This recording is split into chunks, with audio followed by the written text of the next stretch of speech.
Muito bem, turma, vamos continuar observando desvios, falhas, inconveniências que prejudicam o candidato, a candidata na nossa competência 3 do Enem. Aqui temos a contemplação parcial do tema para a tese. É preciso ter cuidado com o que se diz, né?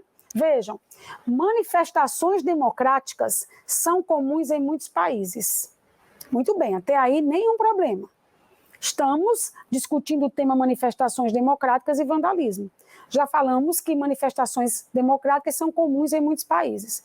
Isso não é uma tese, é uma afirmação que vem de informações, porque você toma conhecimento de que ocorrem essas manifestações. Isso não é a sua opinião, isso é uma constatação. Então, manifestações democráticas são comuns em muitos países, muito bem.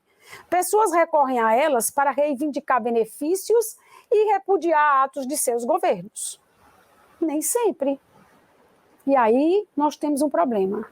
É verdade que pessoas recorrem a manifestações democráticas para reivindicar benefícios? É.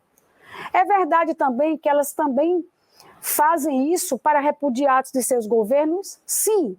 Mas você precisa ser prudente, ter mais cuidado, não ser radical e dizer: pessoas recorrem a elas normalmente para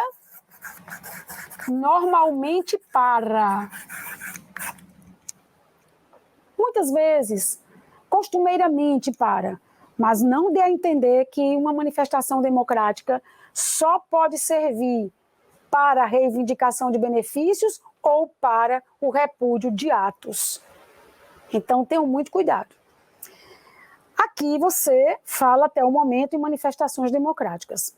O vandalismo, por sua vez, e aqui nós já percebemos que você vai trazer uma oposição, você diz o que é? Você diz, consiste na prática de ações contra o patrimônio público e o privado.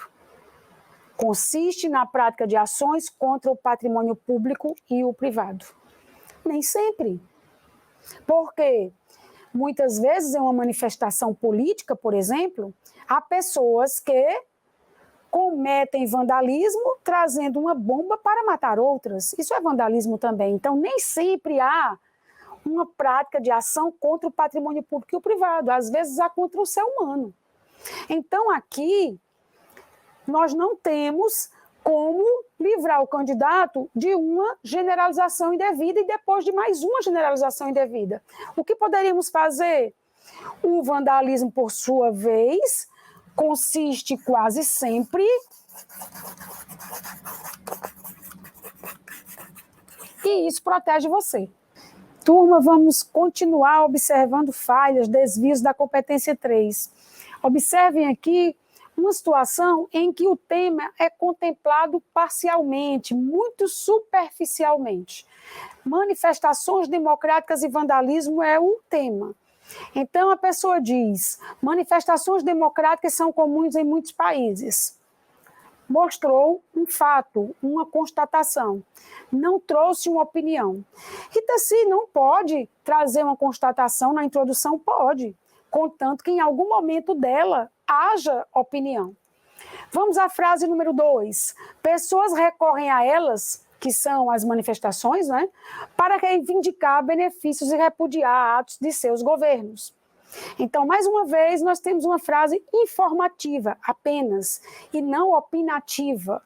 Agora, gente, observem que essa frase, além de ser apenas informativa, informa indevidamente, porque nós não podemos cometer a generalização indevida de dizer que sempre que há uma manifestação democrática, essa manifestação ocorre ou para reivindicar benefícios ou para repudiar atos de seus governos.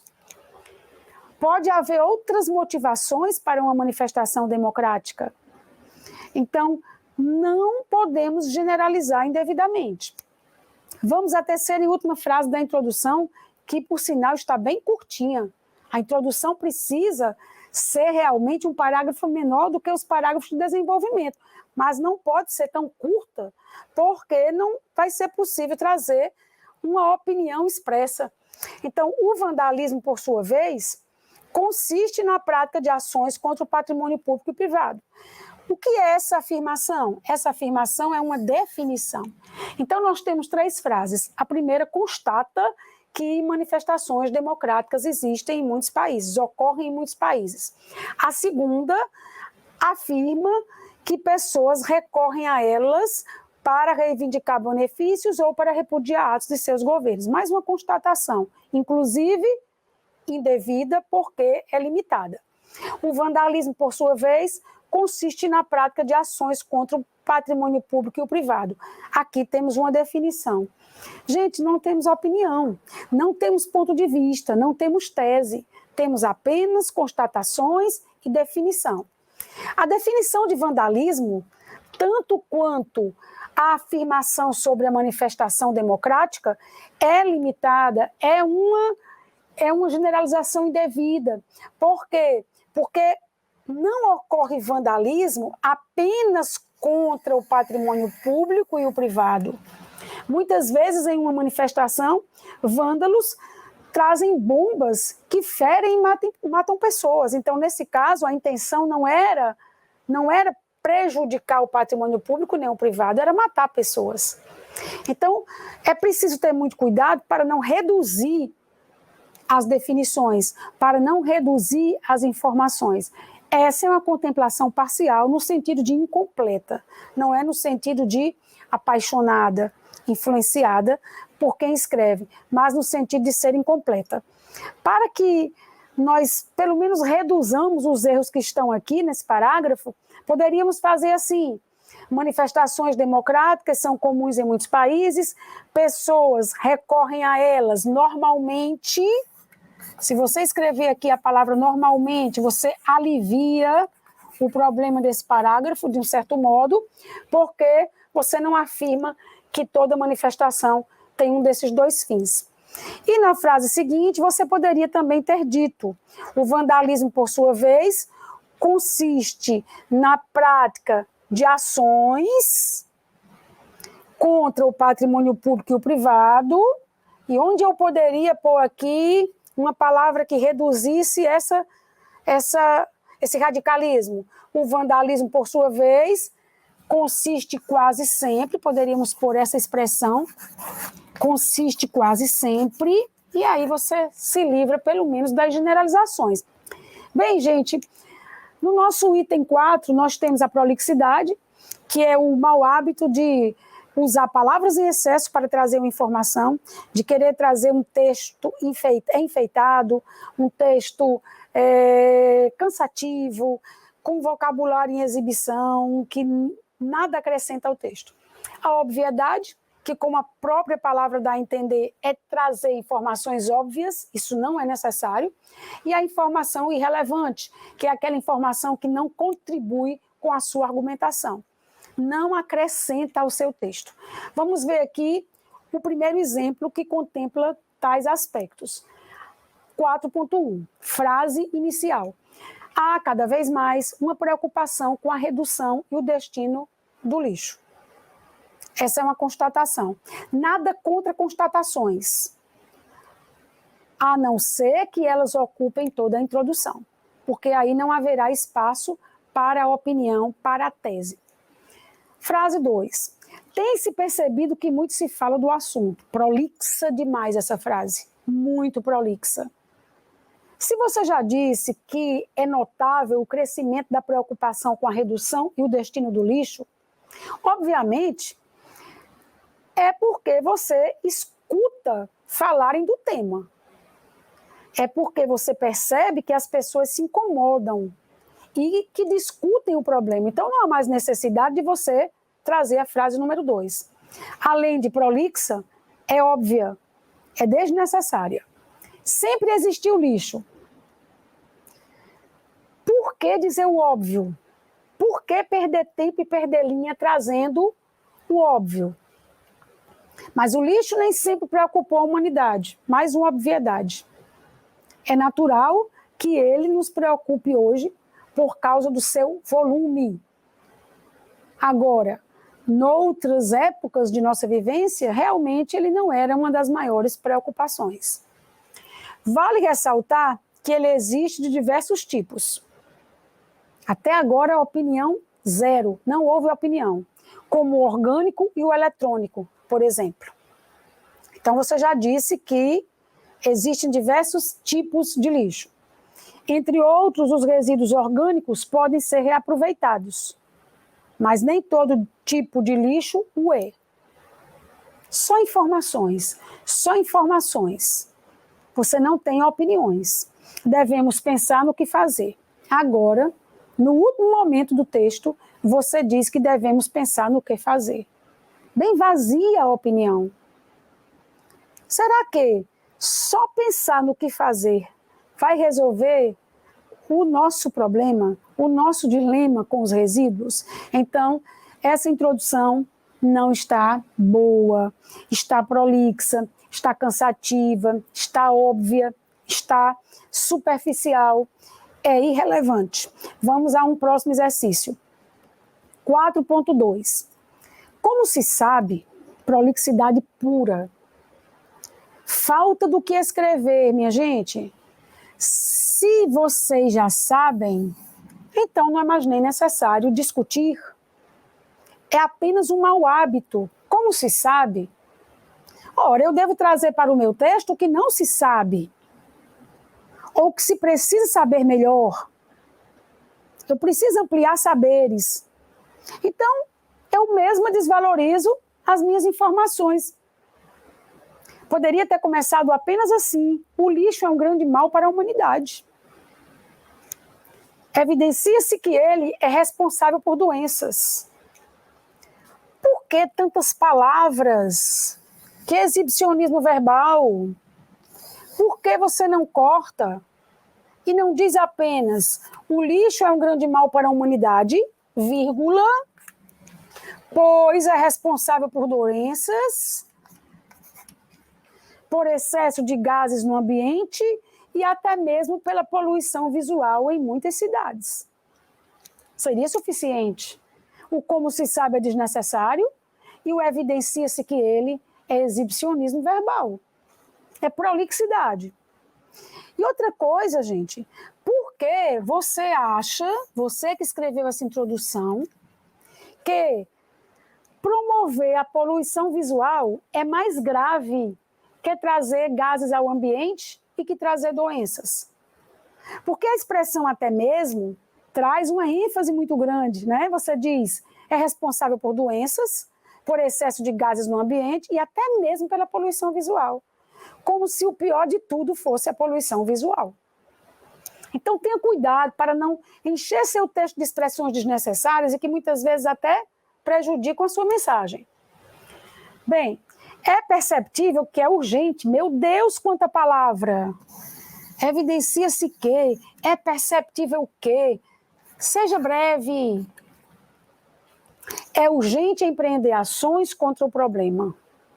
Muito limitada a introdução, muito superficial. A primeira afirmação diz que o lixo é um grande mal, isso não é opinião, isso é indiscutível. Por isso, isso já é constatação. Depois você diz que o lixo causa doenças, excesso de gases no ambiente, poluição visual, mais constatação. Depois, no finzinho, você diz que é urgente empreender ações contra esse problema. Então, só aqui, timidamente, no fim, de modo muito superficial, simplório, alguém ensaia uma opinião. Então, não podemos fazer introduções assim. Vamos para mais um item. Não é desconhecido o fato de que, meu Deus, quanta prolixidade, seja objetiva e objetivo. O lixo é prejudicial ao homem. E para ser objetivo, não é bom que você seja óbvio. Quem discutiria isso? Quem, por acaso, diria que não? Que o lixo não traz problema algum? Ou que ele é interessante para o homem, benéfico para o homem? Então, essa informação completamente desnecessária deve ser retirada. Então, gente, ficamos com a frase 2 agora, porque a primeira está completamente perdida. Muitas vezes, infelizmente, é tanta quebra. tanto acréscimo desnecessário. Não há os cuidados necessários para amenizar seus efeitos. Rita, se você deixou de ler uma passagem, não, é porque o que está entre travessões eu realmente deixo para ler depois. É uma afirmação extra, que não prejudica o teor sintático do trecho. Então eu leio. Muitas vezes, infelizmente, não há os cuidados necessários para amenizar seus efeitos. E agora eu posso ler. Não há os cuidados que sejam suficientes para a sua redução e destinação. Muito bem. Muita prolixidade. Como é que eu vou entender esse trecho entre travessões se eu não ligar esse trecho aos cuidados? Como é que eu trago essa informação que, na verdade, está presa anterior? Então, aqui já tem também uma distribuição indevida. O que fazer? Essa pergunta não contribui com nada. O que fazer? Ora, quem tem que dizer o que fazer é o candidato, a candidata no fim, ou durante o texto mesmo. Uma pergunta retórica, que nós até veremos em algum outro momento, é muito interessante de repente. Mas essa pergunta não traz reflexão alguma. Seria o caso de haver investimentos legislativos, infraestruturais e legais para isso, ou a sociedade continuará indiferente ao problema? Por que essas perguntas? Será que a pessoa que escreve o texto não tem ciência de que é importante sim haver investimentos? Será que ela não está convicta ainda de que a sociedade precisa deixar sua indiferença em relação ao problema? Por que ela complica? Em vez de afirmar, faz pergunta que não contribui com a argumentação. Aí, finalmente, a população deve lembrar que é responsável por seu próprio destino, que é algo amplo. O destino da população não depende apenas do bom trato de resíduos e da redução de resíduos. Então, aqui houve um certo voo. Mas é isso, turma, vamos lá, vamos ver mais. Quanto mais nós avaliarmos, melhor. Vejamos. Fizemos o 2, vamos para o item 5. Agora nós temos um outro tipo de problema, referência não pertinente, não produtiva. Estamos falando de repertório sociocultural. Rita, sim, eu vou trazer muitos repertórios no meu texto. Cuidado, porque você precisa deixar espaço para a sua visão, para a sua argumentação, para a sua expressão. Você não pode fazer do seu texto uma coxa de retalhos com repertórios que não estão bem alocados, não são realmente importantes naquele trecho em que estão inseridos. Então, tenham muito cuidado. Referência não pertinente, não produtiva. Vamos observar o tema, medidas para amenização da escassez de água. Gente, muito cuidado com temas que começam assim, medidas para, ações para, iniciativas para, medidas contra, ações contra, iniciativas contra. Porque esse tipo de tema pede que você discuta medidas, ações, iniciativas. Então, você vai discutir as medidas já existentes, vai dizer em que elas são produtivas, em que elas são improdutivas, que falhas elas têm, e depois você vai sugerir outras medidas para resolver as lacunas das anteriores ou para substituí-las por outras que você tem em mente. Então, a sua redação é sobre medidas, não é sobre as causas da escassez de água, não é sobre as consequências da escassez de água. Escassez de água, que é um tema importantíssimo, é o seu assunto. O tema é uma delimitação do assunto, então o tema é medidas para amenização. Que medidas você conhece? Como você as entende? Você acha que são realmente medidas importantes, que trazem benefícios, são profícuas, são medidas que contribuem para a redução do problema, ou são medidas que não trazem significativa mudança, são medidas que não não são válidas, você prefere outras, ou você é a favor de que elas continuem sendo empreendidas, mas você gostaria de que elas sofressem alterações, e sem analisar medidas. Gente, vamos ver aqui um trecho sobre medidas para amenização da escassez de água. Em seu livro Vidas Secas, Graciliano Ramos tratou da seca no Nordeste, verdade, e do sofrimento dos retirantes, verdade. Essa é uma informação, não é uma opinião. Eu estou sempre trabalhando com essa noção para que vocês percebam a importância de se preocupar com a chegada da tese. A obra conquistou a crítica literária brasileira e estrangeira, verdade. Essa é mais uma informação.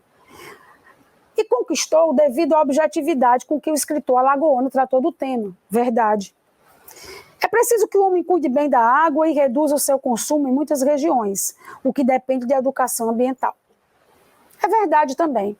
É uma tese. A partir daqui nós temos uma tese em que você diz o que é necessário acontecer. Agora vamos ver as relações entre as partes. Em seu livro Vidas Secas, Graciliano Ramos tratou da seca no Nordeste e do sofrimento dos retirantes. É verdade. Por acaso, em algum momento, você vai mostrar como Graciliano Ramos abordou medidas para amenização da escassez de água? Porque se você apenas disser que Graciliano Ramos mostrou o sofrimento dos retirantes e mostrou a seca, essa referência é inapropriada, não é produtiva, não é pertinente. Estão entendendo? Ah, mas eu tenho tanta vontade, Rita, assim, de começar as minhas introduções com uma obra, com um filme, com uma série. Pode ficar à vontade. Contanto que você mostre como Vidas Secas se relaciona com o tema medidas para amenização da escassez de água. Depois você disse que a obra conquistou a crítica literária brasileira e estrangeira. Eu pensei que você fosse dizer que a obra conquistou porque apresentou a abordagem de medidas para amenização da escassez de água, mas pelo que eu percebi aqui, não foi por isso. Ela conquistou porque o escritor foi objetivo. E eu pergunto, o fato de Graciliano Ramos ter conquistado, aliás, o público por ser objetivo, significa que a obra dele tratou obrigatoriamente de medidas para amenização da seca? Para amenização da escassez de água? Não, gente. De uma hora para outra, você diz, é preciso que o homem cuide bem da água e reduza o seu consumo em muitas regiões. E essa afirmação que você fez, a sua opinião, existiria do mesmo modo se essa obra nunca tivesse sido escrita. Você entendeu? Então, não existe uma relação, uma coerência entre essas partes. É preciso que o homem cuide bem da água e reduza o seu consumo em muitas regiões, o que depende da educação ambiental, que também não foi discutida na obra de Graciliano Ramos, a educação ambiental. Então, gente, não podemos trazer de repente qualquer coisa, isso é uma reflexão, tá bem? Vamos para a próxima. Vamos para o 5.2. Referência não pertinente, não produtiva outra vez. Tema: sedentarismo na atualidade. Males, causas e soluções. Que tema maravilhoso! Sabe por quê, gente? Porque você pode discutir os males no parágrafo 2, as causas no parágrafo 3 e as soluções contra essas causas no parágrafo 4. Olha aí, o tema veio mastigadinho. Vamos ver. Na pré-história, o homem, ao deixar o nomadismo e tornar-se fixo em um espaço de vivência, passou a conviver em grupos maiores e mais organizados, sendo diversos os benefícios desse fato, como o desenvolvimento da agricultura, o fortalecimento de sua defesa e, posteriormente, a criação de animais, a delimitação da terra e a organização econômica e sociopolítica. Muito bem, excelente trecho, mas não tem relação com o seu tema. Nós não podemos confundir sedentarização com sedentarismo. Quando o homem deixou de ser nômade e ocupou um espaço fixo, ele se sedentarizou. Mas isso não significa que ele se tornou sedentário. Pode até sim ter ocorrido, nós precisamos reconhecer, que o homem, ao ter o seu espaço fixo, precisou se deslocar muito menos. Mas isso não é suficiente para torná-lo sedentário. Porque ele precisou continuar a caçar, a plantar. Então, não podemos confundir. Essa referência histórica não se aplica. Precisamos falar de sedentarismo na atualidade. Mas de sedentarismo e não de sedentarização, do fim do nomadismo. Porque, gente, se o que tornou o homem sedentário tivesse sido o nomadismo, então não há solução para o sedentarismo, porque hoje não somos mais nômades. Pensem bem. Se o problema veio com a ocupação de um espaço pelo homem, pela fixação do homem em uma terra, então nós não temos mais solução. Ou voltaremos a ser nômades. Se você caminhar por aqui, a solução é voltar a ser nômade. Não é verdade? Então temos que ter muito cuidado. Tudo isso foi importante para a sua evolução. Mas sua sedentarização lhe trouxe males que levam milhões de pessoas à aquisição de problemas de saúde. Confirmado. Você está aqui acusando a sedentarização e praticamente vai propor a volta do homem ao nomadismo. Então, muito cuidado, galera. Vamos prosseguir. Novo tipo de falha. Uso indevido de termos e prejuízos à informação. A sociedade, há muito já deveria ter dado a atenção necessária ao acúmulo de lixo nas cidades. Qual delas? A sociedade cearense? A sociedade fortalezense? A sociedade brasileira? Porque não existe sociedade mundial. Rita, sim, então eu devo dizer as sociedades? Se você disser as sociedades, você já comete uma outra falha. A generalização. Há sociedades que dão a atenção necessária ao acúmulo de resíduos, sim. Então, tenha muito cuidado. Será que aqui não caberia melhor a humanidade?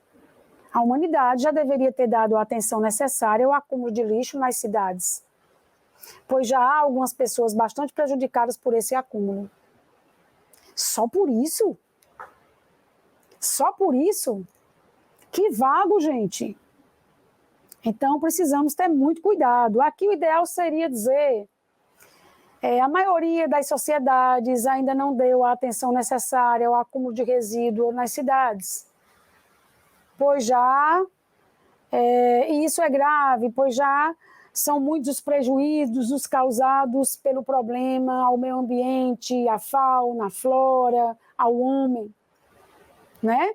Ao planeta, ao clima. Mas só porque algumas pessoas são prejudicadas, e só algumas são prejudicadas, pensem bem.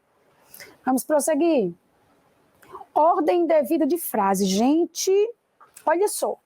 A desigualdade social vem se acentuando em diversos países e trazendo-lhes graves consequências. O problema aqui é a desigualdade social. Assim, é preciso haver maior empenho na minimização do problema. Suas causas são fáceis de identificar, destacando-se entre elas a insistência de governos e de elites econômicas em distribuir riquezas injustamente e em dificultar para a maior parte dos indivíduos a livre iniciativa econômica como suporte para sua obtenção, os altos déficits educacionais e a passividade social diante desses fatos. Então aqui, você começa dizendo que a desigualdade social vem crescendo em diversos países, é verdade, e traz graves consequências a eles. Com certeza, você está coberto de razão.